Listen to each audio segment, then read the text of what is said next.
ಇಂದಿನ ದಿನಾಂಕ 11/4/2026. ಪ್ರಾರ್ಥ ಮುರಳಿ ಬಾಪ್ತಾದ ಮಧುಬನ.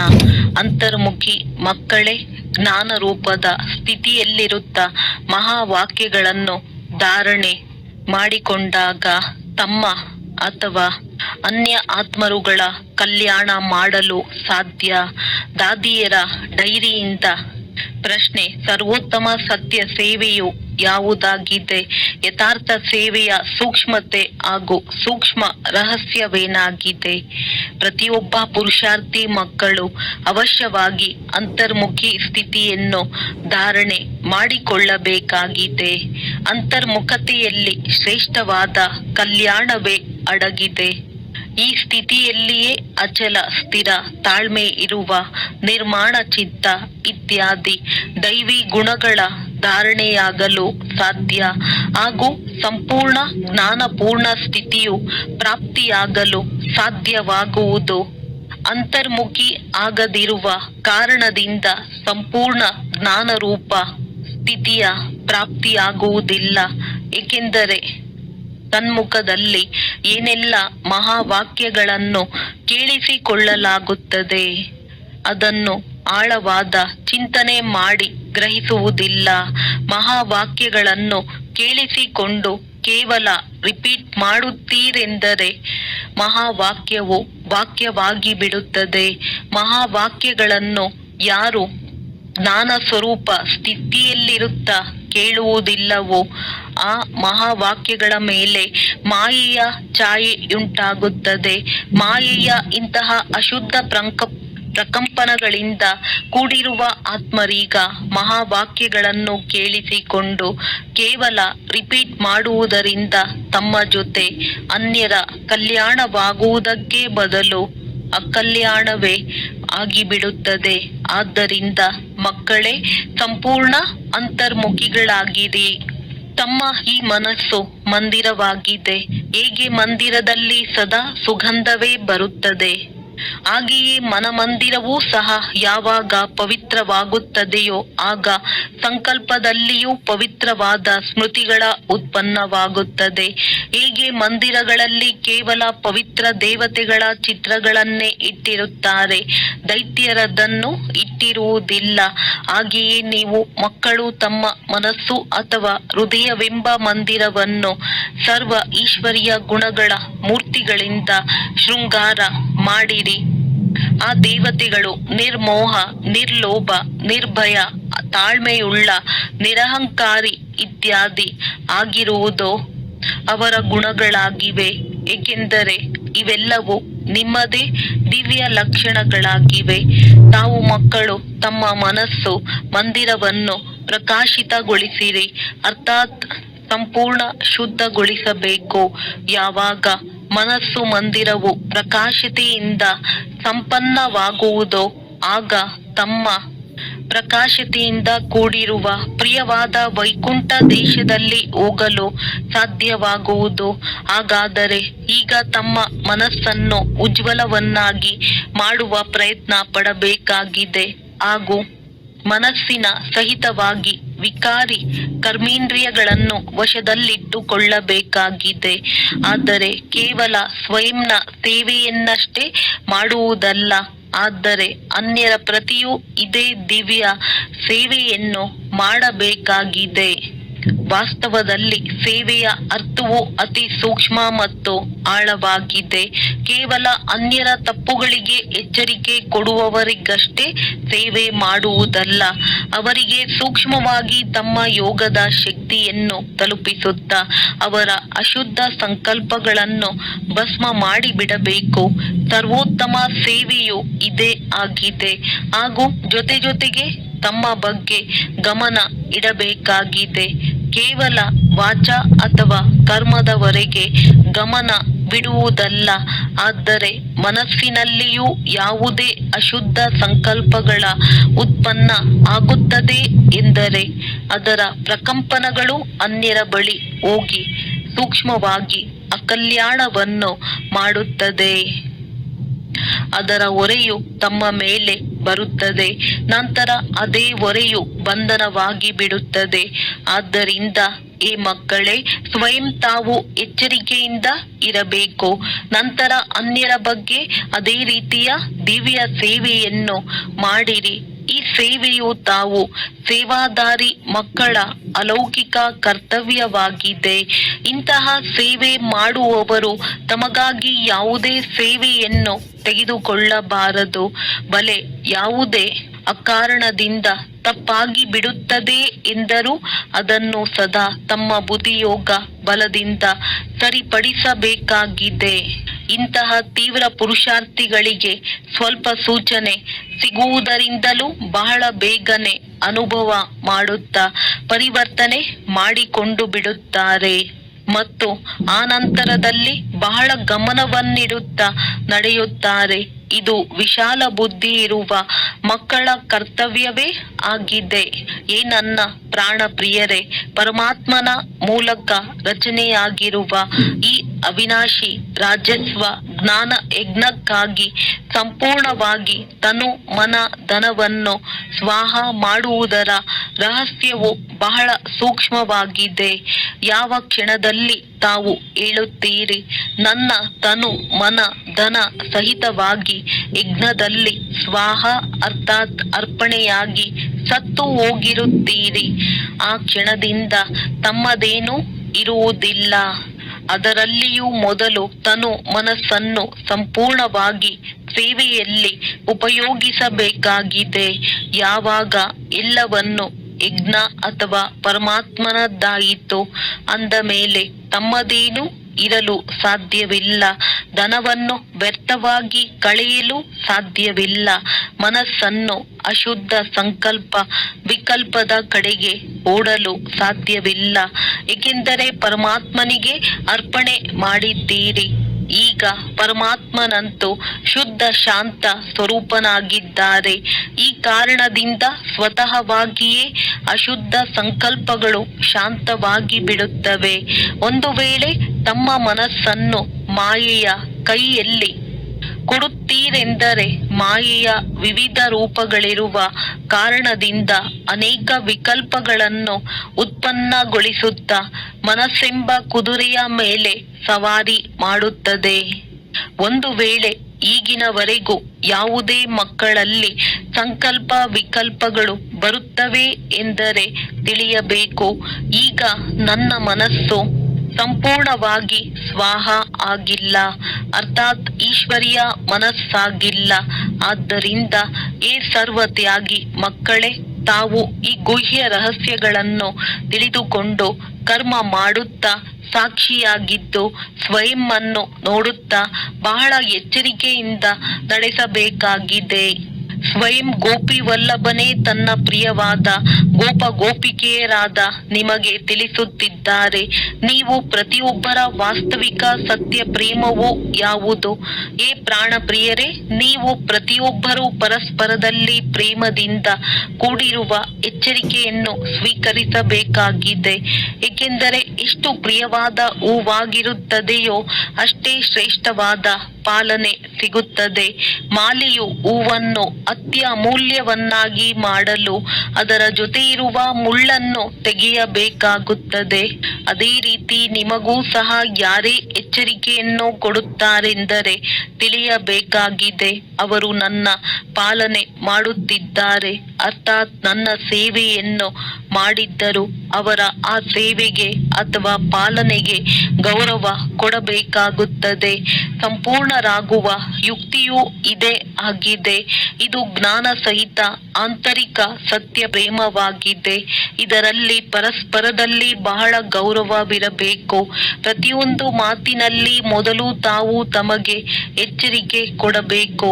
ಇದು ನಿರ್ಮಾಣ ಚಿತ್ತರ ಅತಿ ಮಧುರವಾದ ಸ್ಥಿತಿಯಾಗಿದೆ. ಈ ರೀತಿ ಪ್ರೇಮದಿಂದ ನಡೆಯುವುದರಿಂದ ಆಂತರ್ಯದಲ್ಲಿ ಸತ್ಯಯುಗದ ಆ ಸೌಭಾಗ್ಯದ ದಿನಗಳಂತೆ ಇಲ್ಲಿಯೇ ಅನುಭವವಾಗುತ್ತದೆ. ಅಲ್ಲಂತೂ ಈ ಪ್ರೇಮವು ಸ್ವಾಭಾವಿಕವಾಗಿಯೇ ಇರುತ್ತದೆ. ಆದರೆ ಈ ಸಂಗಮದ ಮಧುರಾತಿ ಮಧುರ ಸಮಯದಲ್ಲಿ ಪರಸ್ಪರದಲ್ಲಿ ಇಂತಹ ಸೇವೆಯನ್ನು ಮಾಡುವುದರ ಅತಿ ಮಧುರ ರಮಣೀಕ ಪ್ರೇಮವಾಗಿದೆ.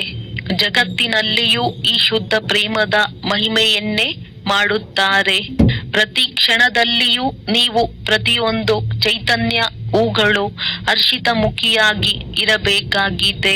ಏಕೆಂದರೆ ನಿಶ್ಚಯ ಬುದ್ಧಿ ಆಗಿರುವ ಕಾರಣದಿಂದ ನಿಮ್ಮ ಶ್ವಾಸದಲ್ಲಿಯೂ ಸಂಪೂರ್ಣವಾಗಿ ಈಶ್ವರನ ಶಕ್ತಿಗಳ ಸಮಾವೇಶವಾಗಿರುತ್ತದೆ.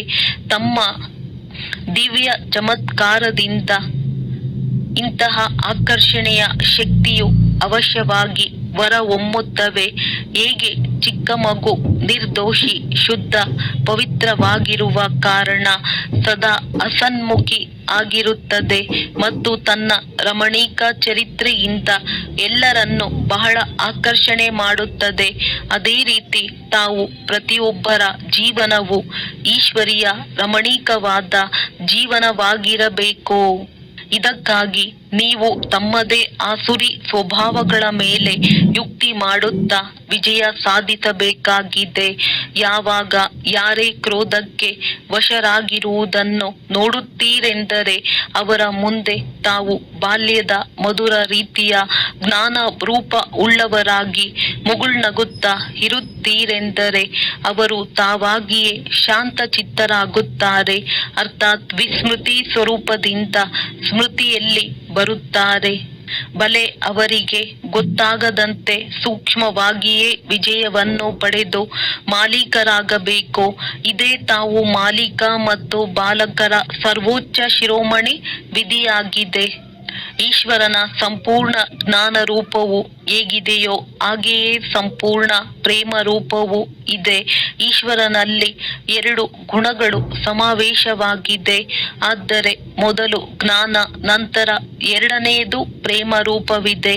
ಒಂದು ವೇಳೆ ಯಾರು ಜ್ಞಾನ ರೂಪರಾಗದೆ ಕೇವಲ ಪ್ರೇಮ ರೂಪರು ಆಗಿಬಿಡುತ್ತಾರೆಂದರೆ ಅವರ ಪ್ರೇಮವು ಅಶುದ್ಧ ಖಾತೆಯಲ್ಲಿ ಕರೆದುಕೊಂಡು ಹೋಗುತ್ತದೆ. ಆದ್ದರಿಂದ ಪ್ರೇಮವನ್ನು ವಿಸ್ಮೃತಿ ಮಾಡಿಕೊಂಡು ಅದಕ್ಕೆ ಮೊದಲು ಜ್ಞಾನ ರೂಪರಾಗಬೇಕು ಮತ್ತು ಬಂದಿರುವಂತಹ ಭಿನ್ನ ಭಿನ್ನ ರೂಪಗಳ ಮಾಯೆಯ ಮೇಲೆ ವಿಜಯವನ್ನು ಪಡೆದ ನಂತರ ಪ್ರೇಮ ರೂಪವುಳ್ಳವರಾಗಬೇಕು.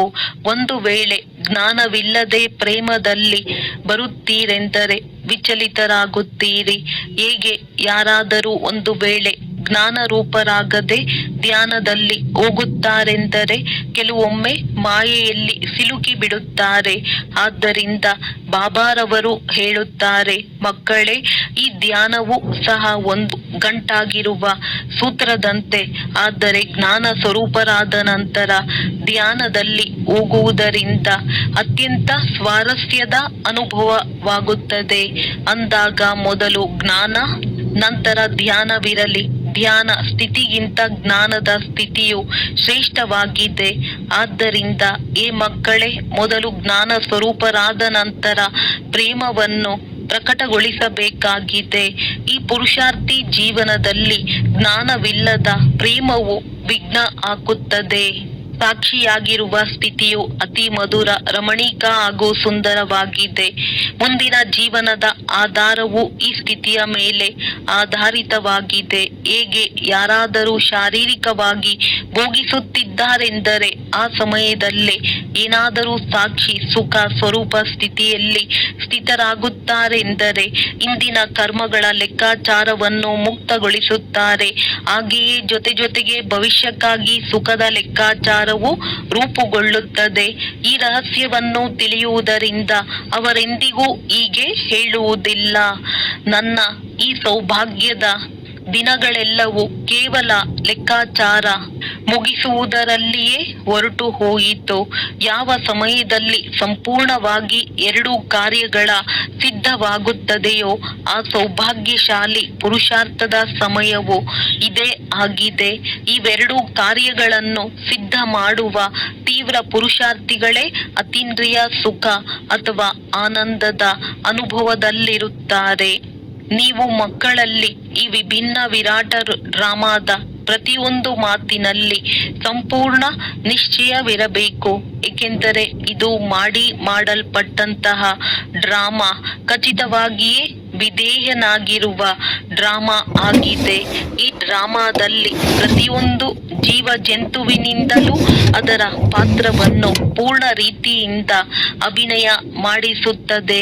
ಅದರಲ್ಲಿ ಕೆಲವು ಅನ್ಯಾಯ ಮಾಡುವವರೇ ಇರಲಿ, ಆದರೂ ಅನ್ಯಾಯ ಮಾಡುವ ಪಾತ್ರವನ್ನು ಪೂರ್ಣ ರೀತಿಯಿಂದ ಅಭಿನಯ ಮಾಡಿಸುತ್ತದೆ. ಇದು ಸಹ ಡ್ರಾಮಾದಲ್ಲಿ ನೋಂದಣಿ ಆಗಿದೆ. ಯಾವಾಗ ಅನ್ಯಾಯ ಮತ್ತು ನ್ಯಾಯ ಎರಡು ಯೋಜನೆಗಳಲ್ಲಿ ನೋಂದಣಿ ಆಗಿದೆ ಅಂದ ಮೇಲೆ ಯಾವುದೇ ಮಾತಿನಲ್ಲಿ ಸಂಶಯ ಪಡುವುದನ್ನು ಜ್ಞಾನವೆಂದು ಹೇಳುವುದಿಲ್ಲ. ಏಕೆಂದರೆ ಪ್ರತಿಯೊಬ್ಬ ಪಾತ್ರಧಾರಿಯು ತನ್ನ ಪಾತ್ರವನ್ನು ಅಭಿನಯಿಸುತ್ತಿದ್ದಾರೆ. ಹೀಗೆ ಚಲನಚಿತ್ರಗಳಲ್ಲಿ ಅನೇಕ ಭಿನ್ನ ಭಿನ್ನ ರೂಪವುಳ್ಳ ಪಾತ್ರಧಾರಿಗಳಿರುತ್ತಾರೆ. ತನ್ನ ಪಾತ್ರವನ್ನು ಅಭಿನಯಿಸುತ್ತಾರೆ. ಅದನ್ನು ನೋಡಿ ಅವರಿಂದ ತಿರಸ್ಕಾರ ಬರುತ್ತದೆ ಮತ್ತು ಇನ್ನು ಕೆಲವರಿಂದ ಖುಷಿಯಾಗುತ್ತಿದೆ ಎನ್ನುವುದಿಲ್ಲ. ಇದೊಂದು ಆಟವೆಂದು ಗೊತ್ತಿದೆ. ಇದರಲ್ಲಿ ಪ್ರತಿಯೊಬ್ಬರು ತನ್ನ ಒಳ್ಳೆಯ ಅಥವಾ ಕೆಟ್ಟ ಪಾತ್ರವು ಸಿಕ್ಕಿರುತ್ತದೆ. ಅದೇ ರೀತಿಯಾಗಿ ಈ ಅನಾದಿ ಮಾಡಲ್ಪಟ್ಟಿರುವ ಡ್ರಾಮಾವನ್ನು ಸಹ ಸಾಕ್ಷಿಯಾಗಿರುತ್ತಾ ಏಕರಸ ಸ್ಥಿತಿಯಿಂದ ಹರ್ಷಿತಮುಖಿಯಾಗಿ ನೋಡುತ್ತಿರಬೇಕಾಗಿದೆ.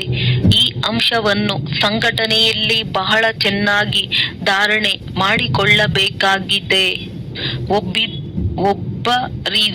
ಒಬ್ಬರನ್ನು ಈಶ್ವರೀಯ ರೂಪದಿಂದ ನೋಡಬೇಕಾಗಿದೆ. ಅನುಭೂತಿಯಾಗುವ ಜ್ಞಾನದ ಅಂಶಗಳನ್ನು ತೆಗೆದುಕೊಂಡು ಈಶ್ವರೀಯ ಗುಣಗಳ ಧಾರಣೆ ಮಾಡಬೇಕಾಗಿದೆ. ತಮ್ಮ ಲಕ್ಷ್ಯ ಸ್ವರೂಪದ ಸ್ಮೃತಿಯಿಂದ ಶಾಂತಚಿತ್ತ, ನಿರ್ಮಾಣ ಚಿತ್ತ, ತಾಳ್ಮೆಯುಳ್ಳವರಾಗಿ, ಮಧುರ ಸ್ವಭಾವಿ, ಶೀತಲತೆ ಇತ್ಯಾದಿ ಸರ್ವ ದೈವಿ ಗುಣಗಳನ್ನು ಸ್ಮೃತಿಗೆ ತಂದುಕೊಳ್ಳಬೇಕಾಗಿದೆ. ತಾಳ್ಮೆ ಇರುವ ಸ್ಥಿತಿಯನ್ನು ಧಾರಣೆ ಮಾಡಿಕೊಳ್ಳಲು ಮುಖ್ಯ ಆಧಾರವಾಗಿದೆ. Wait and see. ನನ್ನ ಪ್ರಿಯವಾದ ಮಕ್ಕಳೇ, ವೇಟ್ ಅಂದರೆ ತಾಳ್ಮೆಯಿಂದ ಇರುವುದು. ಸಿ ಅರ್ಥಾತ್ ನೋಡಬೇಕು. ತಮ್ಮ ಹೃದಯದಲ್ಲಿ ಮೊದಲು ತಾಳ್ಮೆಯ ಗುಣವನ್ನು ಧಾರಣೆ ಮಾಡಿಕೊಂಡು ಅದರ ನಂತರ ವಿಸ್ತಾರದಲ್ಲಿರುವ ವಿರಾಟ ಡ್ರಾಮಾವನ್ನು ಸಾಕ್ಷಿಯಾಗಿ ನೋಡಬೇಕಾಗಿದೆ. ಎಲ್ಲಿಯವರೆಗೆ ಯಾವುದೇ ರಹಸ್ಯವನ್ನು ಕೇಳುವ ಸಮಯವು ಸಮೀಪಕ್ಕೆ ಬರುತ್ತದೆಯೋ ಅಲ್ಲಿಯವರೆಗೆ ತಾಳ್ಮೆಯ ಗುಣವನ್ನು ಧಾರಣೆ ಮಾಡಿಕೊಳ್ಳಬೇಕು. ಸಮಯ ಬಂದ ಮೇಲೆ ತಾಳ್ಮೆ ವಹಿಸಿ ರಹಸ್ಯವನ್ನು ಕೇಳುವುದರಿಂದ ತಾವೆಂದಿಗೂ ವಿಚಲಿತರಾಗುವುದಿಲ್ಲ. ಆದ್ದರಿಂದ ಈ ಪುರುಷಾರ್ಥಿ ಪ್ರಾಣ ಪ್ರಿಯರೇ, ಸ್ವಲ್ಪ ನಿಲ್ಲಿರಿ, ತಾಳ್ಮೆಯಿಂದಿರಿ ಹಾಗೂ ಮುಂದೆ ಸಾಗುತ್ತಾ ರಹಸ್ಯಗಳನ್ನು ನೋಡುತ್ತಾ ಮುಂದೆ ಸಾಗಿರಿ. ಈ ತಾಳ್ಮೆಯ ಸ್ಥಿತಿಯಿಂದ ಎಲ್ಲ ಕರ್ತವ್ಯಗಳು ಸಂಪೂರ್ಣವಾಗಿ ಸಿದ್ಧವಾಗುತ್ತದೆ. ಈ ಗುಣವು ನಿಶ್ಚಯದ ಆಧಾರದ ಮೇಲೆ ಬಂಧಿತವಾಗಿದೆ. ಪ್ರತಿಯೊಂದು ಆಟವನ್ನು ಇಂತಹ ನಿಶ್ಚಯ ಬುದ್ಧಿ ಸಾಕ್ಷಿ ದೃಷ್ಟರಾಗಿ ಹರ್ಷಿತ ಚೆಹರೆಯಿಂದ ನೋಡುತ್ತೀರಿ. ಆಂತರ್ಯದಲ್ಲಿ ತಾಳ್ಮೆ ಮತ್ತು ಅಡೋಲ ಚಿತ್ತರು ಆಗಿರುತ್ತೀರಿ. ಇದು ಜ್ಞಾನ ಪರಿಪಕ್ವ ಸ್ಥಿತಿಯಾಗಿದೆ. ಈ ಸ್ಥಿತಿಯೇ ಅಂತ್ಯದಲ್ಲಿ ಸಂಪೂರ್ಣತೆಯ ಸಮಯವು ಪ್ರತ್ಯಕ್ಷವಾಗಿರುತ್ತದೆ. ಆದ್ದರಿಂದ ಬಹಳ ಸಮಯದಿಂದ ಈ ಸಾಕ್ಷಿಯಾಗಿರುವ ಸ್ಥಿತಿಯಲ್ಲಿ ಸ್ಥಿತರಾಗುವ ಪರಿಶ್ರಮ ಪಡಬೇಕಾಗಿದೆ. ಹೇಗೆ ನಾಟಕದಲ್ಲಿ ಪಾತ್ರಧಾರಿಗೆ ಸಿಕ್ಕಿರುವ ತನ್ನ ಪಾತ್ರವನ್ನು ಸಂಪೂರ್ಣವಾಗಿ ಅಭಿನಯಿಸಬೇಕೆಂಬ ದೃಷ್ಟಿಯಿಂದ ಅದನ್ನು ಮುಂಚಿತವಾಗಿಯೇ ಅಭ್ಯಾಸದ ರಿಹರ್ಸಲ್ಸ್ ಮಾಡಬೇಕಾಗುತ್ತದೆ. ಹಾಗೆಯೇ ನೀವು ಪ್ರಿಯವಾದ ಹೂಗಳು ಸಹ ಯೋಗ ಬಲದಿಂದ ಬರುವಂತಹ ದೊಡ್ಡ ಪರೀಕ್ಷೆಗಳಲ್ಲಿ ಉತ್ತೀರ್ಣರಾಗಬೇಕೆಂದರೆ ಬರುವ ಮೊದಲೇ ಅವಶ್ಯವಾಗಿ ಅಭ್ಯಾಸ ಮಾಡಬೇಕಾಗಿದೆ. ಆದರೆ ಬಹಳ ಸಮಯದಿಂದ ಈ ಪುರುಷಾರ್ಥವನ್ನು ಮಾಡದಿದ್ದರೆ ಆ ಸಮಯದಲ್ಲಿ ಗಾಬರಿ ಪಡುತ್ತಾ ಸೋಲಾಗುತ್ತದೆ. ಆದ್ದರಿಂದ ಮೊದಲು ತಮ್ಮ ಈಶ್ವರೀಯ ಆಧಾರವನ್ನು ಪರಿಪಕ್ವ ಮಾಡಿಕೊಂಡು ದೈವಿ ಗುಣ ಉಳ್ಳವರು ಆಗಬೇಕಾಗಿದೆ. ಜ್ಞಾನ ಸ್ವರೂಪ ಸ್ಥಿತಿಯಲ್ಲಿ ಸ್ಥಿತರಾಗುವುದರಿಂದ ಸ್ವತಃವಾಗಿಯೇ ಶಾಂತ ಸ್ವರೂಪ ಸ್ಥಿತಿಯಾಗಿ ಬಿಡುತ್ತದೆ. ಯಾವಾಗ ಜ್ಞಾನ ಆತ್ಮ ಮಕ್ಕಳೆಲ್ಲರೂ ಒಟ್ಟಿಗೆ ಕುಳಿತುಕೊಂಡು ಮುರುಳಿಯನ್ನು ಕೇಳುತ್ತಾರೆ, ಆಗ ನಾಲ್ಕು ಕಡೆಯಲ್ಲಿ ಶಾಂತಿಯ ವಾಯುಮಂಡಲವು ರೂಪುಗೊಳ್ಳುತ್ತದೆ. ಏಕೆಂದರೆ ಜ್ಞಾನಿ ಆತ್ಮ ಮಕ್ಕಳು ಯಾವುದೇ ಮಹಾವಾಕ್ಯಗಳನ್ನು ಕೇಳುತ್ತಾರೆಂದರೆ ಆಂತರಿಕವಾಗಿ ಗುಹ್ಯತೆಯಲ್ಲಿ ಹೊರಟು ಹೋಗುತ್ತಾರೆ. ಅದರ ಗುಹ್ಯತೆಯಲ್ಲಿ ಹೋಗುವ ಕಾರಣ ಆಂತರ್ಯದ ಮಧುರ ಶಾಂತಿಯ ಅನುಭೂತಿಯಾಗುವುದು. ಈಗ ಇದಕ್ಕಾಗಿ ಯಾರೂ ಕೂಡ ವಿಶೇಷವಾಗಿ ಕುಳಿತು ಪರಿಶ್ರಮ ಪಡಬೇಕಾಗಿಲ್ಲ. ಆದರೆ ಜ್ಞಾನದ ಸ್ಥಿತಿಯಲ್ಲಿ ಸ್ಥಿತರಾಗುವುದರಿಂದ ಈ ಗುಣವು ಧಾರಣೆಯಾಗುತ್ತದೆ. ನೀವು ಮಕ್ಕಳು ಯಾವಾಗ ಮುಂಜಾನೆಯಲ್ಲಿ ಎದ್ದು ಏಕಾಂತದಲ್ಲಿ ಕುಳಿತುಕೊಳ್ಳುತ್ತೀರೆಂದರೆ ಶುದ್ಧ ವಿಚಾರಗಳೆಂಬ ಪ್ರಕಂಪನಗಳು ಉತ್ಪನ್ನಗೊಳ್ಳುತ್ತವೆ. ಆ ಸಮಯದಲ್ಲಿ ಬಹಳ ಉಪರಾಮ್ ಸ್ಥಿತಿ ಇರಬೇಕಾಗಿದೆ. ತಮ್ಮ ಸತ್ಯ ಶುದ್ಧ ಸಂಕಲ್ಪಗಳಲ್ಲಿ ಸ್ಥಿತರಾಗುವುದರಿಂದ ಸ್ವತಃವಾಗಿಯೇ ಬೇರೆಲ್ಲ ಸಂಕಲ್ಪಗಳು ಶಾಂತವಾಗಿ ಬಿಡುತ್ತವೆ ಮತ್ತು ಮನಸ್ಸು ನಿಶ್ಚಿಂತವಾಗಿ ಬಿಡುತ್ತದೆ. ಏಕೆಂದರೆ ಅವಶ್ಯವಾಗಿ ಮನಸ್ಸನ್ನು ವಶ ಮಾಡಿಟ್ಟುಕೊಳ್ಳುವ ಯಾವುದಾದರೂ ಶಕ್ತಿಯೂ ಬೇಕಾಗಿದೆ. ಆದ್ದರಿಂದ ಮೊದಲು ತಮ್ಮ ಲಕ್ಷ್ಯ ಸ್ವರೂಪದ ಶುದ್ಧ ಸಂಕಲ್ಪಗಳನ್ನು ಧಾರಣೆ ಮಾಡಿಕೊಳ್ಳಿರಿ. ಯಾವಾಗ ಆಂತರಿಕ ಬುದ್ಧಿಯೋಗವು ಕಾಯಿದೆಯ ಅನುಸಾರ ಇರುತ್ತದೆ ಎಂದರೆ ನಿಮ್ಮ ಈ ನಿಸ್ಸಂಕಲ್ಪ ಸ್ಥಿತಿಯು ಸ್ವತಃವಾಗಿಯೇ ತಯಾರಾಗಿ ಬಿಡುತ್ತದೆ. ಒಳ್ಳೆಯದು. ಮಧುರಾತಿ ಮಧುರ ಅಗಲಿ ಮರಳಿ ಸಿಕ್ಕಿರುವ ಜ್ಞಾನ ಗುಲ್ಜಾರಿ ಜ್ಞಾನ ನಕ್ಷತ್ರಗಳ ಪ್ರತಿ ಮಾತ್ಪಿತಾ ಬಾಪ್ ದಾದಾರವರ ನೆನಪು, ಪ್ರೀತಿ ಹಾಗೂ ಸುಪ್ರಭಾತ. ಆತ್ಮಿಕ ಮಕ್ಕಳಿಗೆ ಆತ್ಮಿಕ ತಂದೆಯ ನಮಸ್ತೆ. ಧಾರಣೆಗಾಗಿ ಮುಖ್ಯ ಸಾರ: ತಮ್ಮ ಲಕ್ಷ್ಯ ಸ್ವರೂಪದ ಸ್ಥಿತಿಯಿಂದ ಶಾಂತ ಚಿತ್ತ, ನಿರ್ಮಾಣ ಚಿತ್ತ, ತಾಳ್ಮೆಯುಳ್ಳ ಮಧುರ ಸ್ವಭಾವ, ಶೀತಲತೆ ಇತ್ಯಾದಿ ಸರ್ವ ದೈವಿ ಗುಣಗಳ ಧಾರಣೆ ಮಾಡಿಕೊಳ್ಳಬೇಕಾಗಿದೆ. ಈ ಆಟವನ್ನು ನಿಶ್ಚಯ ಬುದ್ಧಿ ಸಾಕ್ಷಿ ದೃಷ್ಟ ಆಗಿರುತ್ತಾ ಹರ್ಷಿತ ಚೆಹರೆಯಿಂದ ನೋಡುತ್ತಾ ಆಂತರಿಕವಾಗಿ ತಾಳ್ಮೆಯುಳ್ಳವರು ಹಾಗೂ ಅಡೋಲ ಚಿತ್ತರಾಗಿ ಇರಬೇಕಾಗಿದೆ. ಬಹಳ ಸಮಯದಿಂದ ಈ ಸಾಕ್ಷಿ ಸ್ಥಿತಿಯಲ್ಲಿರುವ ಪರಿಶ್ರಮ ಪಡಬೇಕಾಗಿದೆ. ವರದಾನ: ಒಂದೇ ಮಾರ್ಗ ಹಾಗೂ ಒಬ್ಬರೊಂದಿಗೆ ಸಂಬಂಧವನ್ನಿಡುವ ಸಂಪೂರ್ಣ ಫರಿಷ್ಠಾಭವ. ನಿರಾಕಾರ ಅಥವಾ ಸಾಕಾರದ ರೂಪದಿಂದ ಬುದ್ಧಿಯ ಸಂಘ ಅಥವಾ ಸಂಬಂಧವನ್ನು ಒಬ್ಬ ತಂದೆಯೊಂದಿಗೆ ಪರಿಪಕ್ವವಾಗಿದ್ದಾರೆ. ಫರಿಷ್ಠೆಯಾಗಿ ಬಿಡುವಿರಿ. ಯಾರ ಸರ್ವ ಸಂಬಂಧವೂ ಒಬ್ಬರೊಂದಿಗೆ ಇರುವುದೋ ಅವರೇ ಸದಾ ಫರಿಷ್ಠೆಯಾಗಿದ್ದಾರೆ. ಹೇಗೆ ಸರ್ಕಾರಿ ಮಾರ್ಗಗಳಲ್ಲಿ ಬೋರ್ಡುಗಳನ್ನು ಹಾಕಿರುತ್ತಾರೆ, ಇದು ಮಾರ್ಗವು ಸ್ಥಗಿತವಾಗಿದೆ. ಇದೇ ರೀತಿ ಎಲ್ಲಾ ಮಾರ್ಗಗಳಲ್ಲಿ ಸ್ಥಗಿತಗೊಳಿಸುತ್ತೀರೆಂದರೆ ಬುದ್ಧಿಯ ಅಲೆದಾಟವೇ ಸಮಾಪ್ತಿಯಾಗುವುದು. ಬಾಪ್ ದಾದಾರವರ ಇದೇ ಆದೇಶವಿದೆ: ಮೊದಲು ಎಲ್ಲಾ ಮಾರ್ಗಗಳನ್ನು ಸ್ಥಗಿತಗೊಳಿಸಿರಿ. ಇದರಿಂದ ಸಹಜವಾಗಿ ಫರಿಷ್ಠೆಯಾಗಿ ಬಿಡುವಿರಿ. ಸ್ಲೋಗನ್: ಸದಾ ಸೇವೆಯ ಉಮಂಗ ಉತ್ಸಾಹದಲ್ಲಿರುವುದೇ ಮಾಯೆಯಿಂದ ಸುರಕ್ಷಿತವಾಗಿರುವ ಸಾಧನವಾಗಿದೆ. ಅವ್ಯಕ್ತ ಸೂಚನೆ: ಮಹಾನರಾಗಲು ಮಧುರತೆ ಮತ್ತು ನಮ್ರತೆಯ ಗುಣ ಧಾರಣೆ ಮಾಡಿ. ನಿಮ್ಮ ಮಾತು ಮತ್ತು ಸ್ವರೂಪ ಎರಡು ಜೊತೆಯಲ್ಲಿರಲಿ. ಮಾತು ಸ್ಪಷ್ಟವೂ ಇರಲಿ, ಅದರಲ್ಲಿ ಸ್ನೇಹವೂ ಇದೆ, ನಮ್ರತೆ ಮತ್ತು ಮಧುರತೆಯೂ ಇದೆ, ಸತ್ಯತೆಯೂ ಇರಲಿ, ಆದರೆ ಸ್ವರೂಪದ ನಮ್ರತೆಯೂ ಇರಲಿ. ಈ ರೂಪದಿಂದ ತಂದೆಯನ್ನು ಪ್ರತ್ಯಕ್ಷ ಮಾಡಬಹುದು. ನಿರ್ಭಯವಾಗಿರಲಿ, ಆದರೆ ಮಾತು ಮರ್ಯಾದೆಯ ಒಳಗಡೆ ಇರಲಿ. ಯಾವಾಗ ಈ ಎರಡು ಮಾತುಗಳ ಬ್ಯಾಲೆನ್ಸ್ ಇರುತ್ತದೆ ಆಗ ಕಮಾಲ್ ಮಾಡಿ ತೋರಿಸಬಹುದು. ಆಗ ನಿಮ್ಮ ಶಬ್ದಗಳು ಕಠಿಣವಲ್ಲ, ಮಧುರವೆನಿಸುವುದು. ಒಳ್ಳೆಯದು. ಓಂ ಶಾಂತಿ. ಓಂ.